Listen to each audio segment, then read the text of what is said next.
Bonjour à tous et bienvenue pour ce nouveau test complet. Aujourd'hui, on va parler d'un smartphone qui a fait pas mal le buzz puisqu'on va parler du Honor 20 qui sort enfin qui est déjà sorti d'ailleurs depuis quelques jours maintenant et dont les tests sont en train de sortir au fur et à mesure. Alors, avant de bien commencer ce test complet comme d'habitude, il faut bien recontextualiser pour ceux qui n'avaient pas pu la prise en main. Si vous cherchez à avoir une espèce de test assez court et qui reste assez complet, je vous conseille ma prise en main qui est sortie il y a quelques jours. Et sinon, si vous voulez du test complet, vous regardez la vidéo tout simplement. Bref, donc ce qu'il faut savoir, c'est que l'annonce du Honor 20 a été faite 2 jours après le décret de Trump disant que il faut pas, toutes les entreprises américaines ont l'interdiction de travailler avec la marque chinoise Huawei parce que la guerre commerciale entre les USA, notamment Trump, et la Chine faisait rage et pour avoir un moyen de pression supplémentaire, ils ont fait la même chose que ce qu'ils ont fait avec ZTE, sauf que Huawei n'est pas ZTE et beaucoup plus puissant et en plus de ça, beaucoup moins envie de se laisser faire. Ce qui a fait que lors de l'annonce du Honor 20, l'ambiance était assez particulière, Honor ne pouvait rien dire, les Honor 20 et Honor 20 Pro ont été annoncés, mais on ne savait pas exactement quand est-ce qu'ils allaient sortir, si c'était toujours prévu, et qu'est-ce que ça allait impliquer. Bref, on était en pleine confusion totale entre les spéculations, ce qui était réellement le cas, et les annonces qui arrivaient un peu après. Ce qu'il faut savoir, c'est qu'à l'heure actuelle, on est peu après le G20 qui, Trump a annoncé, et c'est même maintenant la réalité, parce qu'il y a encore quelques jours, on ne savait pas encore si c'était réellement le cas, mais cette fois-ci, les entreprises peuvent de nouveau travailler avec Huawei de façon officielle, sans limite. Donc, si je crois qu'il y a quelques petites choses, mais globalement, ça ne va plus poser problème. Ce qui fait que le Honor 20 que vous voyez là aura bien Android Q, puisque de toute façon c'était prévu au cours de l'été, avant la fin des 3 mois, mais c'est bien prévu de toute façon, et pour l'instant en tout cas ça va continuer avec le Play Store, etc. Donc, mais la petite chose qu'il peut y avoir, c'est qu'il peut y avoir une alternative avec Harmony OS, c'est le dernier nom qui vient de sortir là il y a juste 2-3 jours, pour le nouvel OS qui était censé être ArcOS, tout ça. Bref. Ce qui fait que ce smartphone, alors personne ne l'a eu lors de Londres, c'est pour ça que les tests commencent seulement à arriver et au fur et à mesure, c'est parce que là, l'agence de presse qui gère justement, donc j'ai plus le nom, je suis désolé, mais l'agence de presse qui gère les presses sont en train de les envoyer, et on a des tests des près d'à peu près 1 semaine, 2 semaines, donc il faut qu'ils aillent vite et il faut qu'ils essaient de gérer pour que tout le monde l'ait comme ce qui était prévu à la base. Donc cette fois-ci, c'est que du prêt, on ne repart pas avec. Donc, il y a un peu de confusion, il y a un peu de bordel, tout le monde essaie de comprendre un peu ce qui se passe, mais en tout cas, voilà la réalité des choses. Ce qui fait que je suis content, je l'ai assez rapidement, je suis content parce que l'agence de presse a été assez rapide pour me le proposer, donc c'est plutôt bien, sachant que j'étais pas prévu pour Londres, c'est assez cool. Et ce qui fait que je vais pouvoir notamment le comparer au Norview 20, qui lui, pour le coup, on l'a gardé, et c'est un smartphone que j'utilise régulièrement, sauf ces derniers jours, parce que j'ai plein de téléphones à tester. J'ai repris un petit peu trop de travail sur YouTube, et ce qui fait que je vais pouvoir notamment beaucoup le comparer au Norview 20. Donc surtout, si vous cherchez aussi un comparatif assez complet au Norview 20, le test est aussi là pour ça. Ce qui fait qu'en termes de spécifications, on a droit à quoi sur ce Norview 20? En gros, on reprend globalement la fiche technique du Honor View 20 justement. Donc c'est-à-dire qu'on a droit à un écran IPS poinçonné, comme vous pouvez le voir ici, ou dans le clip qui va arriver juste après, avec ce côté toujours assez borderless, c'est toujours présent, en 6.26 pouces contre 6.4 pour le Honor View 20, ça c'est léger en soi, mais on y reviendra. Vous avez toujours du mono-parleur, ça ne change pas. Vous avez cette fois-ci ce qui change réellement, les 4 capteurs, et oui on en a 4, on en a un qui est grand angle, le principal de 48 mégapixels IMX586 qui ne change pas, vous avez ici un autre capteur pour le parti portrait, et un capteur macro qui va être intéressant d'en parler, parce que il va falloir en parler et ça va pas être forcément joli. Mais c'est pas le plus intéressant, j'espère en tout cas que le Honor 20 Pro va sortir, mais ça a l'air d'être en bonne voie, donc j'ai hâte de voir ce que ça va donner, et qui lui apporte réellement quelque chose de plus, puisqu'il apporte notamment l'ouverture en 1.4, ce qui est vraiment pas mal du tout.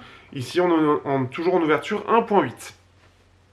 Donc ça c'est la petite chose, on a une batterie de 3400 mAh, le jack a disparu, il n'y en a plus, on a un adaptateur, donc ça c'est un peu dommage, mais bon c'est comme ça.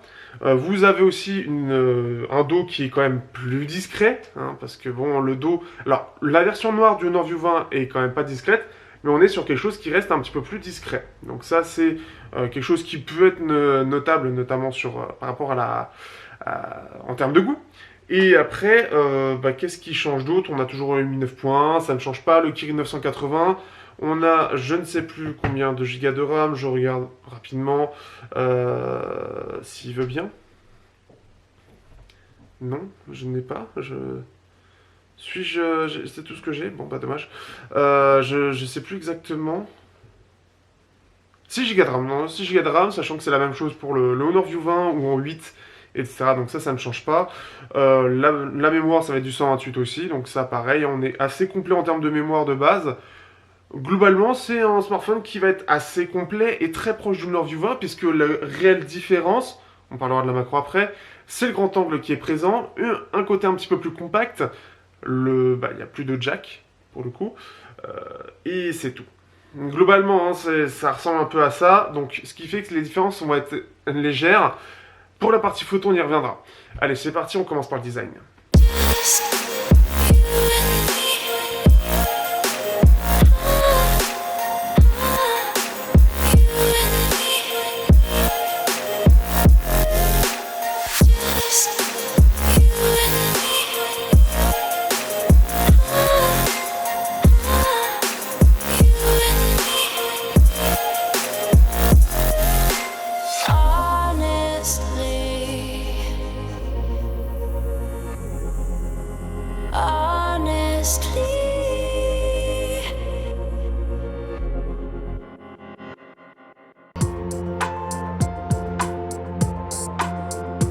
En termes de design, cette fois-ci, Honor a joué le côté un petit peu plus discret. D'habitude, c'est pas forcément les views qui sont les plus extravagants en termes de couleurs. Cette fois-ci, c'est plus l'Honor. Donc on a toujours un petit peu ce jeu de reflets, cette petite déformation que l'on peut voir ici.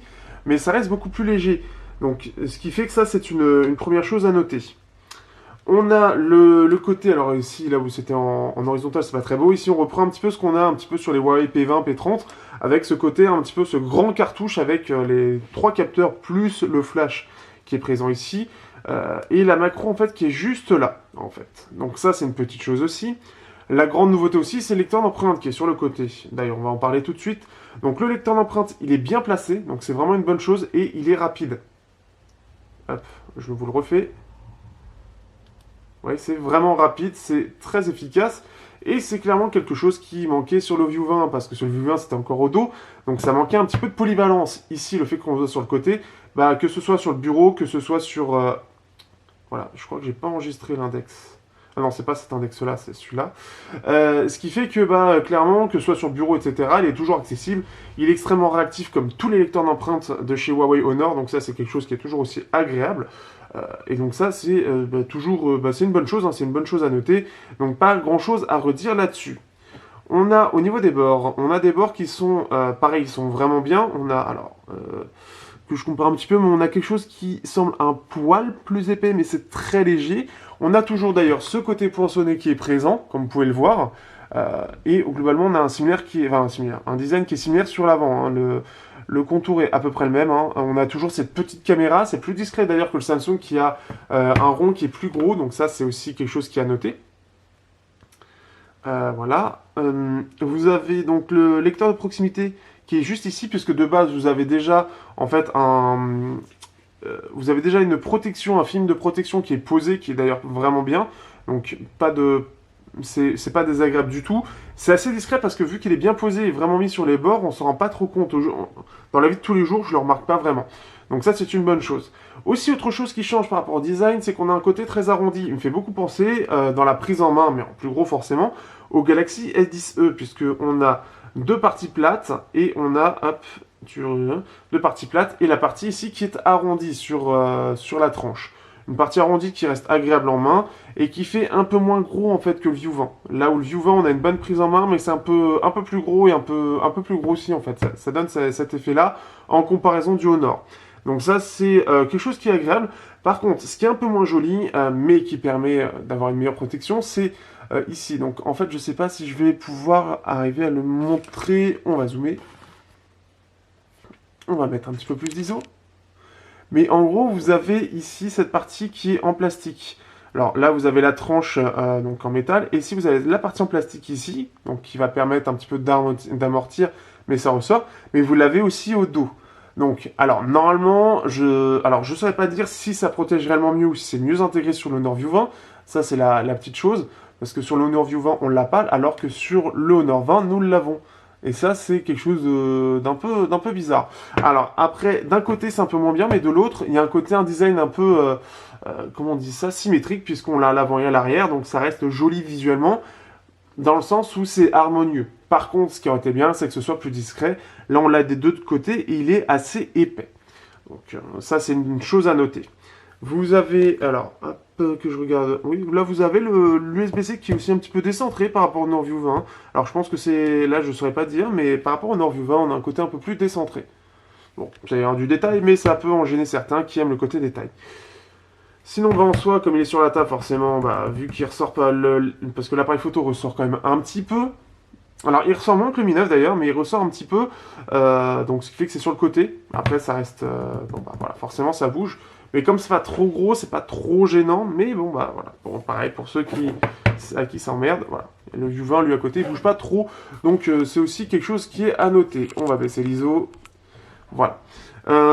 Pareil, le poinçon, elle est toujours aussi bien positionné, déjà parce que par exemple, par rapport au Galaxy S10, le Galaxy S10 le positionne en fait ici, du côté droit. Le problème, c'est que quand justement on veut descendre ici, comme il y a aussi une protection qui est déjà posée, on va accrocher à ça, on va aussi déposer, sachant que moi, j'ai des mains absolument dégueulasses, et vous le savez depuis le temps que vous regardez des tests avec des dos qui sont pleins de traces de doigts, mais ce qui fait que forcément vous allez mettre vos traces de doigts sur le capteur, ce qui n'est absolument pas pratique parce que vous détériorez forcément la photo, vous allez mettre un voile blanc à cause de ça par exemple, puisque vous allez mettre du gras, etc. etc. Donc ça c'est une chose, et puis même c'est pas très agréable justement puisque vous allez avoir ce côté un peu, ça va râper puisque forcément la protection est plus épaisse, et donc ça va donner une sensation de râper en fait sur la protection. Comme il est à gauche, déjà, c'est plus discret, déjà au toucher. Il est plus petit, ce qui le rend encore plus discret. Et en plus de ça, il est bien aligné par rapport aux icônes. Ils ont fait un bon petit travail, ce qui fait que ça le rend vraiment discret au quotidien. C'est quelque chose que je préfère par rapport, justement, à l'encoche, en goutte d'eau, etc. Parce que, justement, là où l'encoche, on a un raccord et donc on a une partie noire qui va encore plus ressortir pour faire le raccord, en fait, avec l'extérieur. Le fait que ce soit poinçonné, c'est vraiment plus discret. Même là, en fait, si on regarde à la caméra, le poinçon, on ne le voit pratiquement pas et on l'oublie assez vite. Bon, forcément, sur un truc blanc comme ça, on le voit. Mais en fait, il s'intègre, en fait. Entre guillemets, il se mélange avec le reste des icônes. Donc, quand on reçoit des notifications, etc. En fait, il fait partie de ça. Et ce qui fait que dans notre inconscient, on l'intègre, en fait, à la partie notification. Comme il est plus petit que celui du S10, pareil, il est plus discret encore une fois. Donc, globalement, il est bien positionné, il est vraiment bien fait. Et ce qui fait que c'est globalement une des solutions que je préfère en attendant que ce soit sous l'écran. Donc ça, c'est une chose à noter. Alors rappelez-vous bien, vous n'avez pas d'AMOLED parce que les brevets de Samsung pour le poinçon sont exclusifs à Samsung pour l'instant, ce qui fait que personne d'autre ne peut utiliser, à part Samsung, des écrans AMOLED avec donc le côté poinçonné. Mais on y reviendra par rapport à la partie écran. Je pense que j'ai fait un petit peu le tour. Globalement, je trouve qu'il est plutôt bien. Le fait d'avoir un côté plus compact est assez sympathique, même si j'aurais préféré peut-être du 6 pouces pour démarquer un peu plus les deux téléphones, un 6 pouces et avoir ce côté toujours aussi sympa, peut-être un peu plus épais pour la même batterie forcément. Mais bon, ce qui est dommage par contre, c'est qu'on perd aussi le côté jack qui n'est plus présent. Et de ce que je sais, apparemment, c'est surtout dû à un manque de place. Alors après, la réalité, la conception, est-ce que c'est des choix réels ou non? Est-ce que c'est parce que c'est accepté qu'ils peuvent plus facilement se débarrasser du jack? Ça, c'est une autre histoire, mais on en reparlera.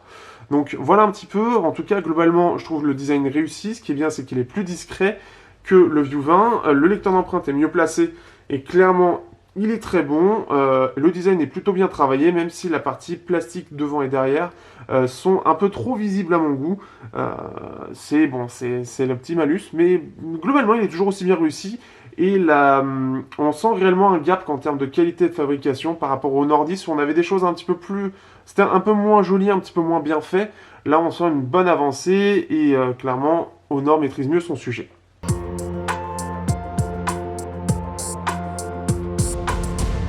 Pour la partie surcouche, on va pouvoir en parler puisque l'Honor View 20 pendant quelques mois était mon principal dû à diverses choses, mais pas forcément par rapport à EMUI. Donc on est sur du EMUI, donc ça ne change pas, on est très exactement ici sur la 9.1.0.107 avec donc... c'est pas EMUI, pardon, c'est Magic UI. Effectivement, depuis l'Honor View 20, il y a eu cette scission entre Magic et EMUI. En soi, c'est la même base, ils continuent toujours sur la même branche, mais la différence est que cette fois-ci, on passe sur le... En fait, ils ne doivent plus suivre les nouveautés de EMUI fait par Huawei, mais ils peuvent mettre leurs propres fonctionnalités. Donc ça reste la même base, mais ils ont leurs propres fonctionnalités. On va essayer de faire assez court. Ce qui est reproché pour l'instant à cette surcouche, c'est que malheureusement, elle est encore sur pas mal de choses vieillottes. Beaucoup de gens n'apprécient pas du tout les icônes de base. Pour moi, ça passe, mais je suis vraiment pas exigeant de ce point de vue-là, et je suis clairement pas celui qui sera le plus critique sur ce sujet. Mais beaucoup de gens, dont le design et le côté Android pur, ou suivre la tendance en termes de design, n'aiment pas du tout cette surcouche parce qu'elle fait vieillotte pour beaucoup. Elle fait vraiment pas jolie. Elle n'est clairement pas très très ergonomique. Là, je vais les rejoindre un petit peu. C'est-à-dire qu'en gros, on a un peu cette idée où ils ont repris l'idée de Samsung. Par exemple, ici, donc on a divers paramètres. On a plus de paramètres, donc ça vient du côté Android stock. Mais on a aussi à la recherche d'autres paramètres. Globalement, il y a des choses où on les cherche un peu. Même si je trouve que ça reste plus globalement bien fait, personnellement. Mais pour certains, ils doivent chercher un petit peu. Et c'est pas aussi bien fait dans la suggestion d'autres paramètres. En général, Samsung en propose un peu plus et de façon plus pertinente. Ici, on en a assez peu, c'est pas forcément des plus pertinents, mais ce qui fait que ça manque un petit peu. En fait, il y a deux choses qui manquent à EMUI à l'heure actuelle. Alors déjà, ce qui est bien, c'est qu'ils ont réglé un petit peu le problème de fluidité qu'il y avait depuis pas mal d'années sur EMUI. C'est tout à fait acceptable aujourd'hui. L'écran va avec en plus de ça, donc ce qui fait que c'est assez agréable. Donc ça, c'est une première chose. Mais ce qui ne change pas, c'est par exemple ici où on a ce côté Android, je sais pas quel Android, mais un vieux Android qui ne ressemble pas du tout à un Android récent. Ou en tout cas, ça donne un côté vieillot parce que ça ressemble beaucoup à des anciens Android et ce qui fait que les gens ont du mal à accepter. Donc ça, c'est par exemple une première chose. Encore une fois, j'ai dit, et les icônes, c'est globalement l'interface qui fait trop vieillotte et c'est ce qui pose problème. Donc après, en espérant que la prochaine version de Magic UI améliore tout ça, mais je suis pas certain. Donc ça, c'est encore une chose à améliorer. Globalement, après, par contre, ça reste assez complet en termes de choix, en termes d'options, c'est assez complet, donc ça, c'est une bonne chose.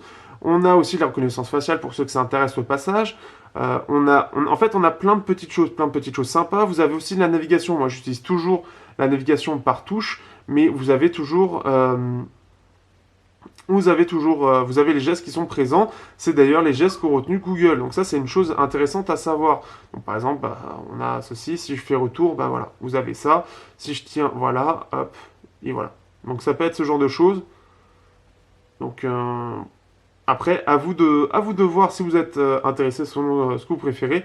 Moi, je n'apprécie pas du tout. Donc après, voilà, vous avez du choix, vous avez divers choix, vous avez toujours le système de sécurité, blablabla, pour le blocage, pour les virus, pour la batterie, pour le nettoyage, blablabla. Ça ne change pas. Ce qu'il faut savoir aussi, c'est qu'il y a toute une gestion, puisque le processeur, le Kirin 980, est depuis longtemps, Huawei travaille dessus. Vous avez une gestion intelligente de l'énergie du processeur, on y reparlera un peu sur la partie autonomie, mais aussi de la gestion aussi du multitâche, donc entre ce que vous utilisez, ce qui est préchargé, etc. Donc ce qui fait que c'est toujours assez efficace. J'ai pas trop de problèmes avec ça. Donc ce qui fait que moi je trouve que c'est une bonne surcouche dans l'ensemble. Mais après pour beaucoup, il y a des fautes de goût. C'est surtout ça qu'il faut retenir. Mais elle est complète, pour moi elle est agréable. Vous avez un système de thème, pour beaucoup c'est pas suffisant, mais vous en avez un. Vous avez une bonne réactivité, une bonne fluidité. La RAM peut être plus ou moins agressive selon votre utilisation. Alors là, forcément, ce ne sera pas forcément des plus évidents parce que j'ai juste de le rallumer après quelques jours en étant sur le côté, ayant fait tous mes tests, etc. Mais j'ai pas vraiment à me plaindre de la réactivité du téléphone sur l'ouverture des applications. Donc, comme vous pouvez le voir, ça marche très bien.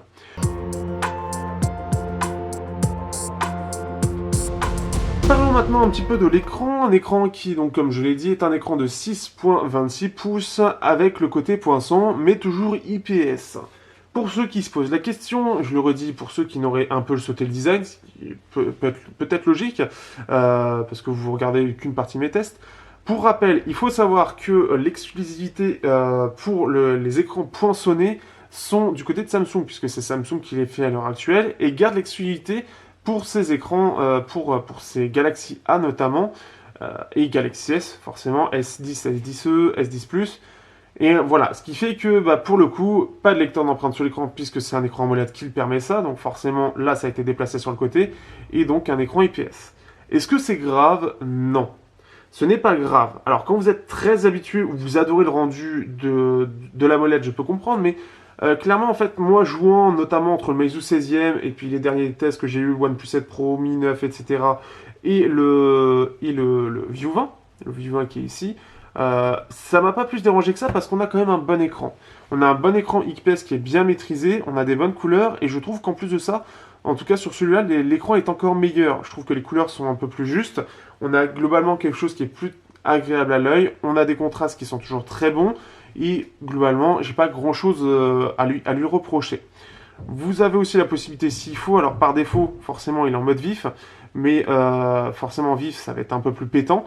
Mais si vous mettez en mode normal, il est très agréable. Sachant que vous pouvez gérer les couleurs donc comme vous voulez. Moi, je l'ai mis un petit peu par là pour avoir quelque chose d'un petit peu plus blanc.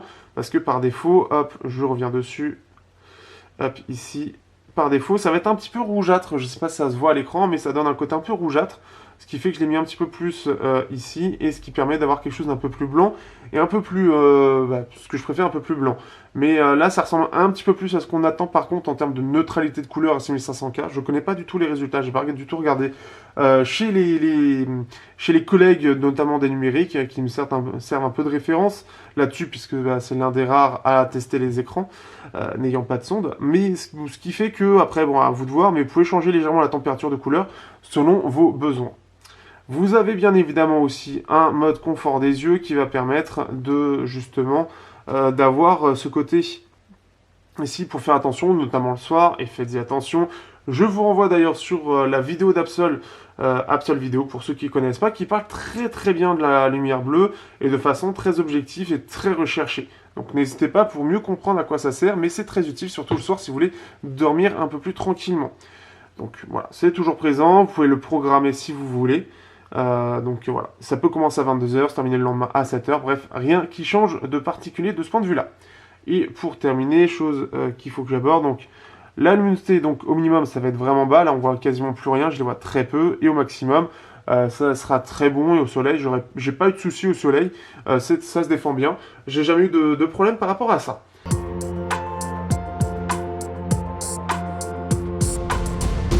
Parlons maintenant audio, et on va parler forcément d'une chose qui fait chez moi, et je vous le montre. Ce truc qui pendouille là, et non, c'est pas forcément ce que vous croyez.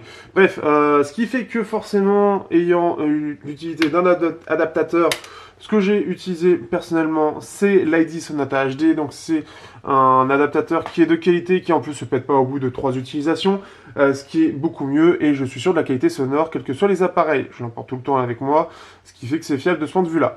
Mais au moins, je peux me prononcer sur la qualité audio, et parce que je connais déjà l'Honor View 20 et que ce sera exactement la même chose. Donc, on va déjà parler...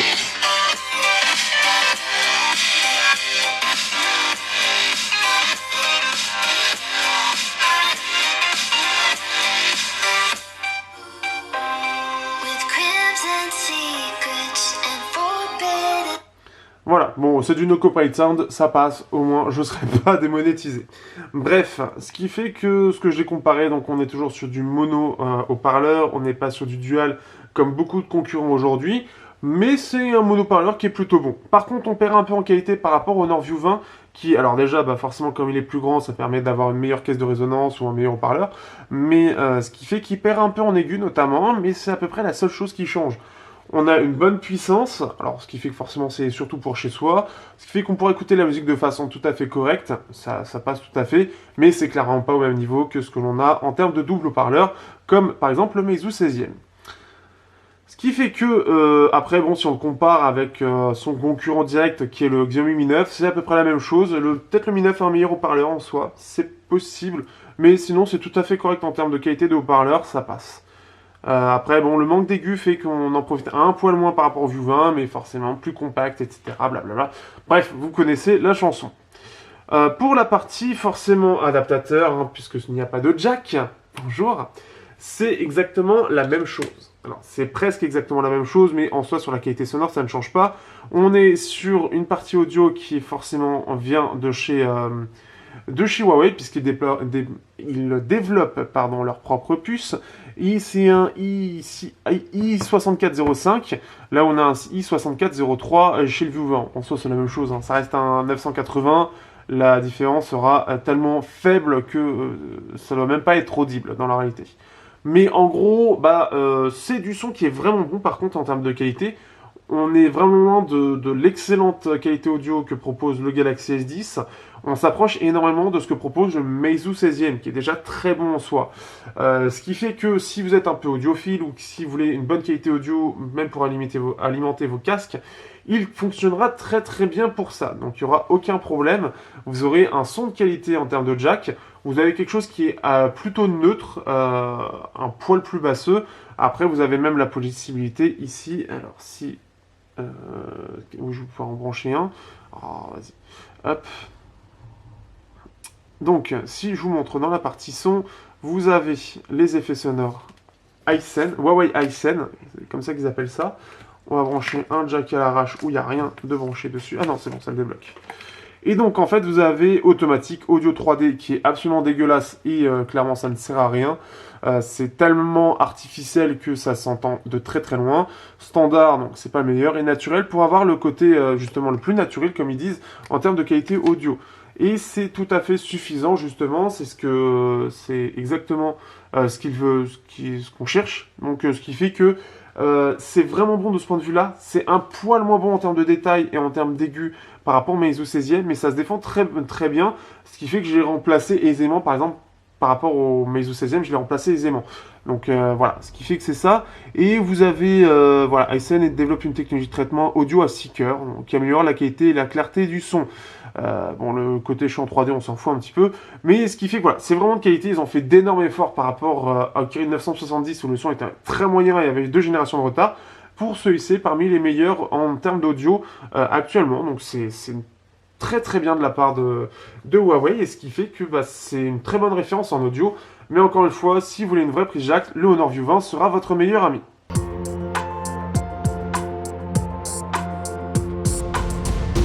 On va parler maintenant un petit peu de choses intéressantes puisqu'on va parler de la photo.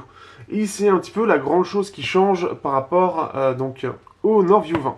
Le Honor View 20, pour rappel, avait juste un seul capteur plus un capteur TOF, donc pour le côté profondeur de champ. Mais sinon, il avait juste l'IMX 586 à se mettre sous la dent pour faire ses photos. Ici, on a l'ajout de 3 capteurs, puisqu'on a un capteur grand angle de 16 mégapixels si je dis pas de conneries. Vous avez un capteur portrait, donc pour le côté profondeur de champ, et un capteur macro. Alors, avant de passer aux photos et de vous dire ce que j'en pense, et je vais essayer d'éviter de regarder les photos pour que ce soit bien en raccord avec les photos que je vous passe, parce que c'est toujours le côté un petit peu qui est chiant pour vous, j'imagine. Alors déjà, bon, vous avez toujours le menu où vous avez tout en ligne, ce que j'aime toujours pas, ça ne change pas, mais vous n'avez pas trop de modes, hein, contrairement à Samsung ou d'autres, donc ça c'est une bonne chose. Donc, ce qui fait que vous êtes par défaut forcément 12 mégapixels, si vous mettez en 48, forcément vous désactivez le fait de pouvoir passer sur d'autres capteurs, ce que je trouve toujours aussi débile. Mais ce qui fait que vous avez donc le x1 forcément, le x2 qui utilise le zoom intégré du 48 mégapixels comme ce que propose l'Honor View 20, et vous avez donc le côté large pour le côté justement grand angle. Vous avez ensuite le mode spécifique, il faut aller chercher dans le plus. Vous avez le super macro, ce que je trouve bizarre déjà, c'est de l'avoir mis à part. Mais surtout, c'est que c'est un macro de 2 mégapixels. Ce qui fait que c'est pas fou. Et il faut être à 4 cm. Sinon, voilà. 4 cm, sachant qu'en plus de ça, il est en ouverture 2.4. Ça, c'est une première chose. On va parler de lui, juste très grand angle. On va dire très grand angle. Le très grand angle, lui, est de, hop, ici, en ouverture 2.2. Donc ça, c'est la petite chose. Et en 16 mégapixels, donc c'est bien ça. Et vous avez l'ouverture en 1.8 du 48 mégapixels. Au niveau du traitement du capteur principal, on n'est pas sur la même chose que ce que propose, en tout cas pour l'instant, le Honor View 20.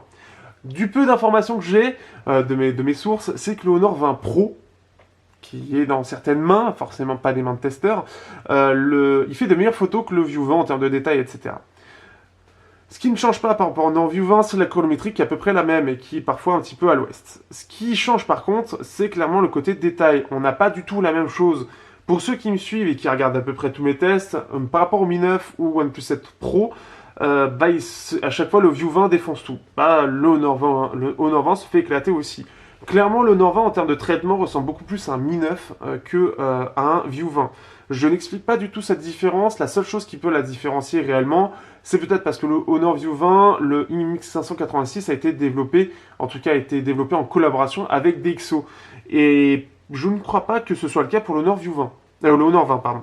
Et ce qui fait que la différence de traitement est absolument énorme. On est sur quelque chose qui est beaucoup moins détaillé, on récupère beaucoup moins d'informations, et on est vraiment équivalent à un Mi 9, on a un côté très lissé, on a un côté très remplissage, et beaucoup moins détaillé, ça va beaucoup moins aller chercher les micro-détails que ce que propose le View 20. Donc ce qui fait que, pour ce 48 mégapixels, si vous cherchez le détail, si vous cherchez justement l'avantage que propose le View 20, que je mets en avant depuis quelques temps par rapport à ça, le côté détail, le côté fin, le vrai 48 mégapixels, c'est-à-dire que dans le sens où il est vraiment exploité, et quand on le met en mode 48 mégapixels, on va avoir un vrai plus, orientez-vous sur le View 20. Si vous cherchez quelque chose de plus polyvalent, et que vous êtes un petit peu moins sur le détail, que vous aimez bien le rendu globalement, que vous voyez des photos là, alors prenez le Honor 20. Donc c'est un peu en gros ça.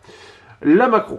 Alors, la macro, c'est je sais pas, enfin, ils l'ont mis pour le mettre, j'ai l'impression.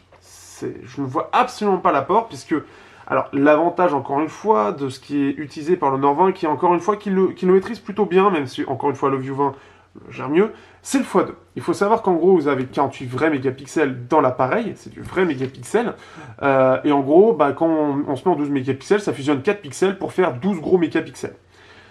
Et donc quand on fait un zoom en x2, ça utilise les 12 mégapixels en fait de base, des 48, donc c'est centré, donc c'est vraiment comme si c'était un recadrage, et on utilise 12 mégapixels avec des pixels en 0,8 microns, là où c'est en 12 mégapixels normal 1,6, forcément quand on fusionne 4 pixels ça fait ça, et on a un vrai zoom x2.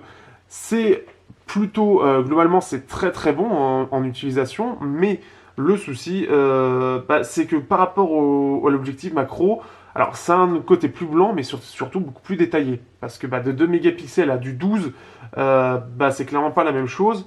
Et surtout, même si c'est du macro, etc., en x2, on se met un peu plus loin.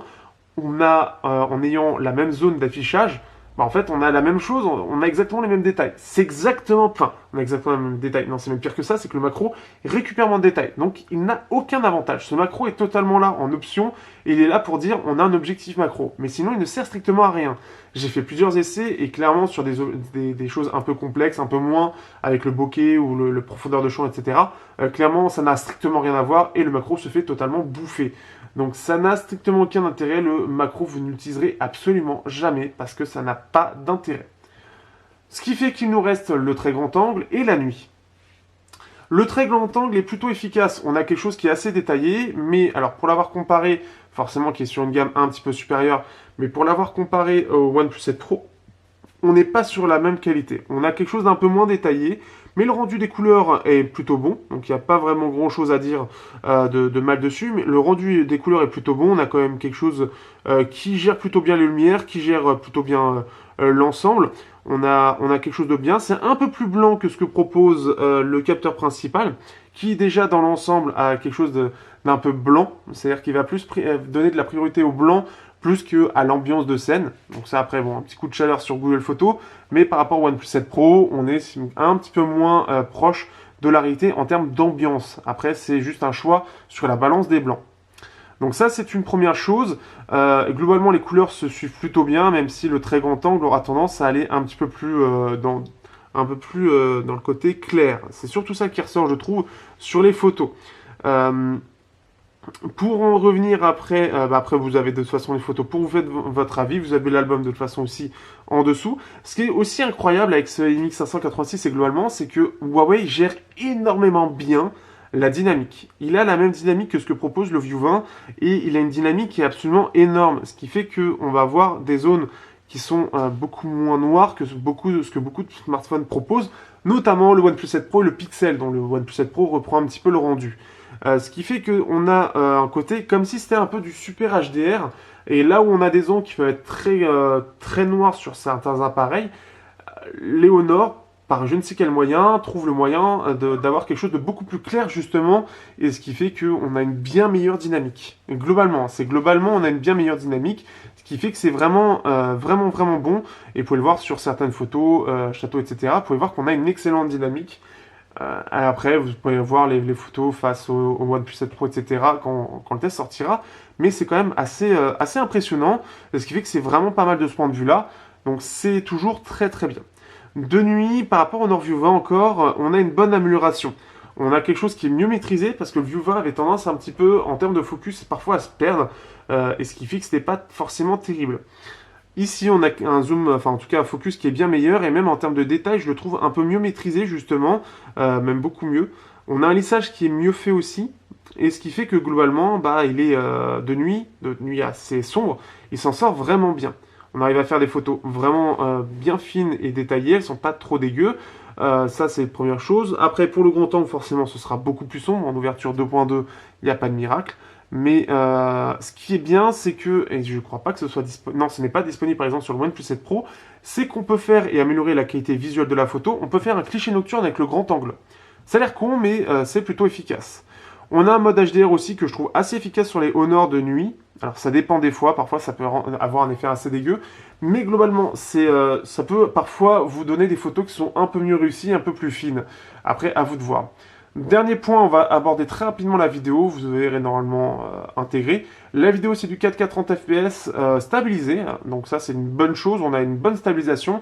C'est un très gros rattrapage par rapport à ce qu'il y avait avant qui était vraiment pas terrible. Ici on a un 30 fps qui est très stable et qui en plus a un rendu qui est beaucoup mieux avec pas ces tremblements qu'on avait à chaque pas qui étaient vraiment dégueux et qui n'étaient pas du tout maîtrisés sur cette stabilisation. Donc ce qui fait qu'on a une amélioration claire et nette de la marque. Après, on n'est pas encore terrible sur le côté ralenti, on n'a pas encore de 4K 60 fps. Donc ce qui fait que ça manque encore un petit peu, ça s'améliore au fur et à mesure du temps. C'est encore le talon d'Achille des Honor, mais ça s'améliore grandement.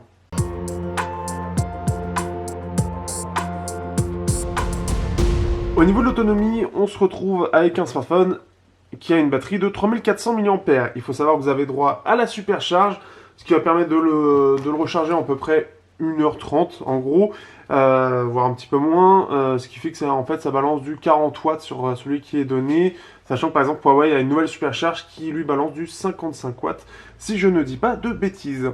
Ce qui fait que c'est une batterie de 3400 mAh, sachant que le View 20 a une batterie de 4000 et que le futur Honor 20 Pro en aura une de 3750. Donc 3400 mAh, est-ce que c'est bien en termes d'autonomie? Est-ce que j'ai fait des screenshots? Je ne sais plus, mais c'est mieux que je regarde au bon endroit. Et ce qui fait que l'autonomie, j'étais agréablement surpris. J'avais un peu peur de la descente, puisque je commence à être habitué à l'autonomie absolument incroyable du... on va mettre comme ça pour que ce soit plus beau à regarder. Absolument incroyable du View 20, où j'arrive à faire du 10 heures écran allumé en 4G, avec du jeu, etc. Enfin, c'est une tuerie, et c'est pour ça d'ailleurs que le View 20 est actuellement mon principal. C'est l'une des principales raisons, au-delà du fait qu'il remplisse tous mes autres critères, c'est surtout que l'autonomie est absolument dingue, et ce qui fait que je fais toute la journée avec sans problème. Et ici, le Honor 20 remplit plutôt bien la case autonomie aussi, puisque là par exemple à 42%, j'étais à 4h47 d'autonomie. Donc c'est aussi excellent. À partir du moment en fait, il comprend bien votre utilisation, vous allez avoir une très bonne utilisation, enfin une très bonne autonomie. Là par exemple à 65%, j'étais à 3h et à 45, j'étais à 4h10. J'ai jamais pu, alors comme c'est un peu compliqué, voilà, si j'ai celle-ci qui est bien, il me reste 1% et j'ai fait 7h23 minutes de 7h23 minutes d'autonomie, écran allumé, 4G, tout ça, comme d'habitude, avec du jeu, etc.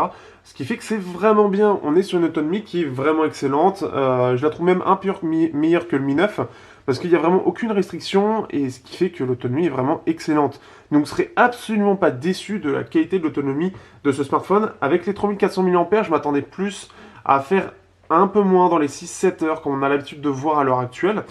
Ici, on peut vraiment aller sur les 7-8 heures assez facilement, en fait, sans restriction, et c'est ça qui est assez fort.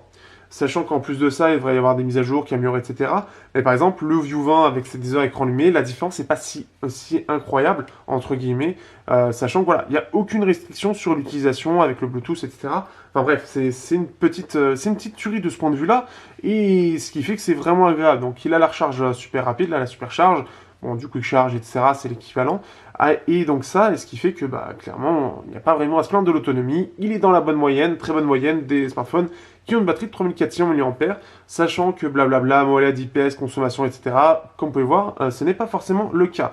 Il faut savoir aussi, petit rappel aussi, que le Kirin 980 a été développé aussi pour le côté économie d'énergie. Donc ce qui fait que sa partie NPU, donc la gestion IA, en fait le processeur IA, gère justement la consommation des ressources selon comment vous gérez votre téléphone. Il va apprendre, et une fois qu'il a compris comment vous utilisez votre téléphone, il va lisser au maximum la consommation et la gestion des cœurs du processeur pour avoir le meilleur ratio consommation, puissance-consommation, pour que vous ayez la meilleure autonomie possible. Et c'est vraiment bien, on peut le voir au niveau de la veille, etc. Il est très bon de ce point de vue-là.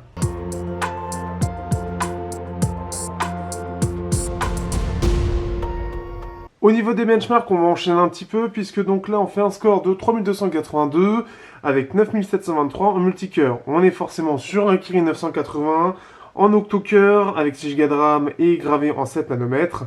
C'est sa grande particularité. Donc en fait on est en octocœur mais avec donc 3 types de cœurs. Donc là on est sur du 4 cœurs en 1,8 GHz, 2 cœurs à 1,92 GHz en Cortex A75 et 2 cœurs en 2,6 GHz. En gros, et c'est les Cortex A76 les plus puissants. Donc en gros 4 cœurs basse consommation, les Cortex A55. 2 cœurs, les A75 qui datent de l'année dernière, donc sont mieux maîtrisés, sont un peu moins performants, mais permettent de ne pas avoir trop de... ça grappille moins d'énergie en gros, et les deux plus gros cœurs sont là pour donner un maximum de puissance. En gros, il va surtout tourner sur 6 cœurs, les deux autres cœurs vont être là sur certaines tâches spécifiques, quand il y en a besoin, mais pour le côté économie d'énergie, forcément, il va aller puiser là où il peut au bon moment. On va passer sur CPU Floating Bench. Donc là, on est sur la partie où justement on va tester. Alors là, je l'ai testé chez moi parce que j'ai oublié de le faire. J'ai testé chez moi, donc je ne sais pas si c'est à cause de la chaleur ou quoi, mais il se limite et il se limite beaucoup plus que le Kirin, que le View 20 ou sur certains tests, on avait ce type de descente. Mais c'était pas à ce point-là. Alors ça veut dire que donc il y a deux cœurs qui se coupent régulièrement et donc à mon avis là c'est les deux cœurs à 2,6 GHz puisqu'on perd donc on perd 40% de puissance, donc ça me semblerait assez logique. On peut voir qu'ils reviennent assez régulièrement, mais dès que ça chauffe un petit peu, il redescend. Donc on passe de 163 Gbps à 94, ce qui fait que c'est un gros creux, donc c'est-à-dire qu'il y a deux cœurs qui sont vraiment qui fournissent tout, et puis les 6 autres cœurs, voilà, ça dépend vraiment. Donc là, c'est selon les besoins. Là, comme il fait un petit peu chaud dans ma pièce, dû au fait que en général, mon travail il fait moins chaud parce qu'il y a la clim. Ici, je l'ai pas, la clim, et que mon PC tourne, etc. C'est possible que ça se limite plus. Mais sinon, après, ça reste quand même beaucoup plus limité. Pour continuer avec GFX Bench, ici pareil, on a une limitation qui est beaucoup plus forte, puisqu'on va commencer au plus haut à 2045 et on va descendre à 1450. Donc là où le minimum c'était 2200, enfin c'était à peu près 2200 pour le View 20, pour arriver à 1500 à peu près, mais au bout de 15 minutes il commence à descendre. Donc pareil, ça se limite très vite. Donc ça sera plus limité en termes de graphisme, mais clairement après c'est pas ça qui va changer quelque chose sur la partie jeu. Mais par contre oui, c'est pas celui qui sera le mieux en termes de performance. Donc après, si vous êtes intéressé, il faudra plus partir sur d'autres modèles qui seront plus performants. Après, on va voir ça tout de suite sur PUBG.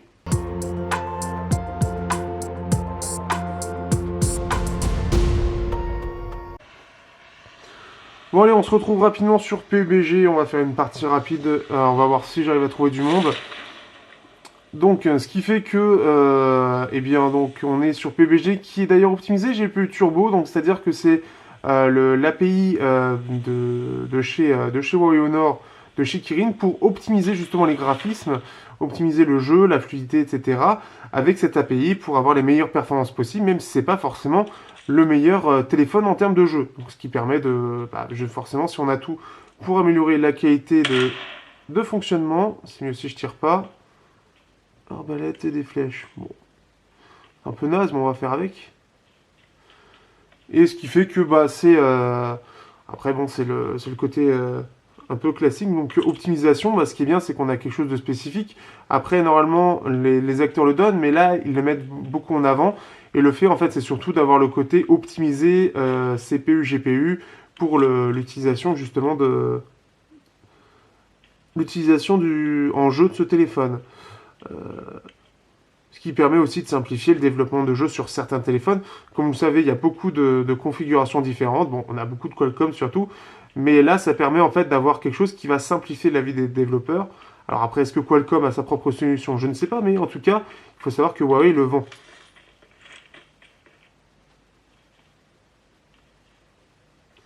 Alors apparemment, il y a un copain pas loin.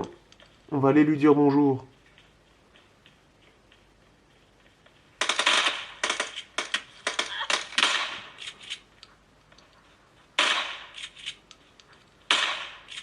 Voilà, comme ça, s'il avait des amis, eh ben, il n'y en a plus. Donc comment je vous aurais montré un super gunfight d'ailleurs. Voilà. Alors est-ce qu'on va pouvoir trouver peut-être quelqu'un d'autre? Je ne sais pas. Mais bon, après ça permet de voir. Mais en tout cas, bon, le jeu est fluide, hein, comme vous pouvez voir, il n'y a pas de souci. Il est très fluide. Et ça, en PUBG en tout cas, est optimisé pour. C'est pas le cas de tous les jeux, puisque forcément il faut que le développeur optimise son jeu pour être le plus pour que le jeu soit en fait mieux optimisé. Donc que ce soit en termes de consommation d'énergie, parce que c'est aussi l'avantage, c'est que forcément il va moins consommer puisque justement on va être sur quelque chose qui va être un peu mieux optimisé par le développeur pour que tout fonctionne mieux. Je me répète beaucoup. Donc ce qui fait qu'on en est là et on va pouvoir, je pense, passer tranquillement. Ah mais il y a un silencieux, on s'en fout. Je vais faire du bruit. Allez, venez vous battre. Et puis voilà, hein, tout simplement, hein, je pense que là, au bout de 30 minutes à gambader, on va montrer un peu de plus près. Et vous pouvez voir, c'est tout à fait fluide.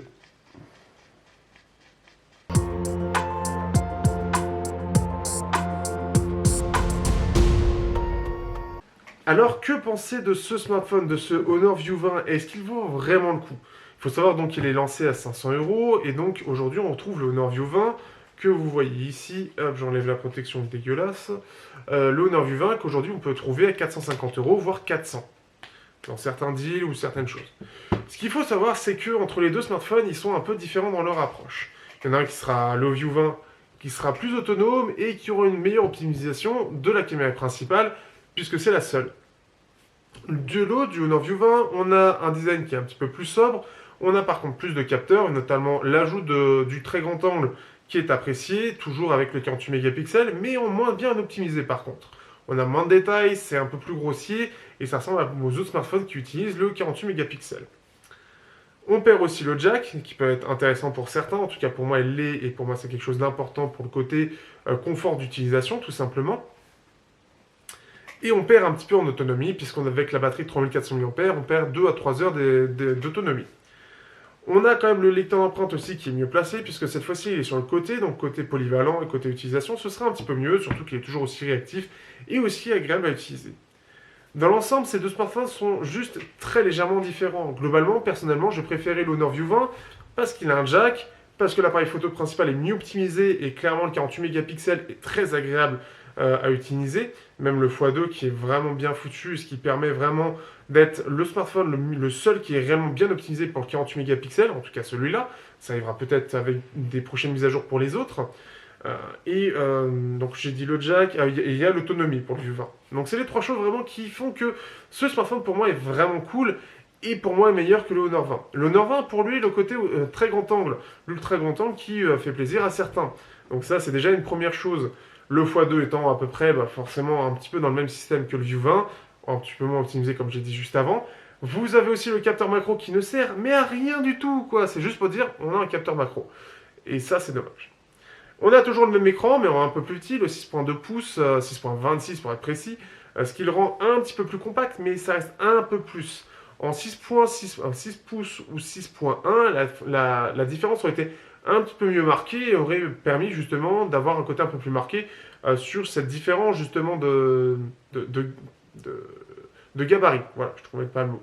Donc après, à vous de voir par rapport à ça, ce qui vous intéresse réellement. Donc, globalement, le smartphone est plutôt réussi, mais j'attends surtout l'Honor 20 Pro qui, lui, ajoute surtout, notamment, alors je crois que la macro est un peu meilleure, mais c'est surtout que l'appareil principal est apparemment bien mieux optimisé, et notamment le fait qu'on est en ouverture 1.4. Alors déjà que la dynamique chez eux est excellente, mais alors en 1.4 de nuit, ça va être un tueur, et ça j'ai hâte de voir ce que ça va donner. Mais globalement, en fait, pour moi, c'est pas réellement ça remplace bien le Honor 10, mais je le trouve très, voire vraiment trop proche pour le coup, dans l'ensemble de l'approche de l'appareil, du Honor View 20. En fait, pour moi, ce qui qualifie principalement la différence avec l'Honor View 20, au-delà de tout ce que je vous ai noté, c'est juste l'ajout du capteur grand angle. Pour moi, c'est la seule différence notable et réelle, en fait. Parce que même s'il est un peu mieux optimisé, on a globalement à peu près le même design. On a, bon, on a perdu le jack, on a l'adaptateur, donc on aura la même qualité, on a le même type d'écran, on a un seul haut-parleur. Bref, globalement, l'approche du smartphone est totalement la même. On a juste un dos qui est un peu différent, qui peut jouer aussi, hein, le côté design, et le côté capteur grand angle. C'est comme ça, c'est un View 20 avec un capteur grand angle. Je sais même pas si ça va être le titre de la vidéo d'ailleurs. Mais c'est comme ça que je pourrais le résumer, et ce qui fait que c'est pour ça que je l'ai beaucoup comparé au View 20, vu que bah, j'ai pu le garder justement, et que j'ai pu le comparer. Et ce qui fait que bah, forcément, on en fait vite le tour, parce que c'est la même chose. Alors si on a quand même aussi un écran qui, alors soit ils ont un petit peu mieux réglé les choses, soit c'est un poil meilleur, il y a un écran qui est un poil meilleur, mais il est quand même meilleur, je l'ai remarqué aussi, mais c'est pas ça qui dans le quotidien va faire réellement la différence. Réellement, la seule chose qui fait la différence pour moi aujourd'hui entre les deux smartphones, c'est le grand angle. C'est limité. Après, si par exemple ils avaient fait le macro un peu mieux, d'une meilleure qualité, avec, je sais pas, quelque chose de mieux tout simplement, et pas juste limité à 2 mégapixels, peut-être que ça aurait été un autre argument en faveur de la photographie. Pour ça, s'il avait fait en 6 pouces ou 6.1, avec ce côté plus compact, réellement plus compact, je pense aussi que ça aurait permis d'aider et d'avoir côté vraiment un smartphone plus compact et qui aurait permis de faire vraiment la différence entre les deux. Là, c'est trop limité réellement pour que je puisse vous dire d'aller sur celui-là réellement. Pour moi, le Honor View 20 étant maintenant moins cher, quasiment pareil avec une meilleure autonomie, l'appareil photo mieux optimisé, forcément il manque le grand angle. Euh, voilà quoi. Et puis il y a un jack. Et encore jack. Je me répète beaucoup. Bref, ce qui fait que voilà ce que j'ai à dire sur ce smartphone. Après, en soi, dans l'ensemble, il est complet. J'ai pas vraiment grand chose à lui redire. Forcément, bon, aujourd'hui il n'y a plus de SD, hein, depuis le Honor 10 il n'y a plus de SD. C'est quelque chose qui est en train de disparaître, mais je commence un petit peu à m'en détacher parce que bah, il y a plus grand monde qui met de carte SD et que j'en mets plus non plus puisque bah, je mets toute ma musique sur mes MP3 et qu'on est quand même à 128 Go de stockage, ce qui commence quand même à être assez large. Donc ça c'est aussi une chose qui est à noter. Mais dans l'ensemble, oui, c'est un smartphone qui réussit, qui n'est pour moi, qui aurait pu pour moi faire avoir un peu plus d'arguments. Il faudra voir avec l'Honor 20 Pro ce que ça va donner réellement. Est-ce que la différence entre le 20 et le 20 Pro est notable sur différentes choses? Ce sera aussi ça qui est à voir. En tout cas, sur la photo, ça semble l'être. Maintenant, à voir quand il sortira, et j'espère qu'il sortira et il devrait sortir à un moment donné. Donc voilà un petit peu mon avis sur mon test complet sur ce Honor 20. J'espère que ça vous aura plu. N'hésitez pas, si vous êtes intéressé, à passer par le lien dans la description. Et bien évidemment, si vous voulez me soutenir, vous avez Utip pour les pubs, vous avez Tipeee si vous voulez faire des dons ou regarder aussi des pubs. Vous avez PayPal directement. Il faudrait que je le mette aussi dessus parce que je l'ai sur Twitter. Je suis disponible sur Twitter comme d'habitude aussi. Je remercie les tipeurs actuels, bien évidemment. J'ai fait un sourire très bizarre, ça fait un peu bizarre. Mais je remercie bien évidemment mes tipeurs qui me supportent jusqu'à maintenant et qui discutent un peu avec moi aussi via Telegram. C'est toujours cool et merci à vous. Que dire de plus? N'hésitez pas à partager, à liker, commenter. N'hésitez pas à dire ce que vous en pensez de ce Honor 20. Comment vous l'avez vécu? Si vous avez encore des questions aussi, je pense avoir résumé en début de vidéo, mais si vous avez encore des questions sous la vidéo par rapport à ce qui se passe, par rapport à Trump, etc., n'hésitez pas. Et sur ce, on se dit à bientôt pour un prochain test sur Technoid.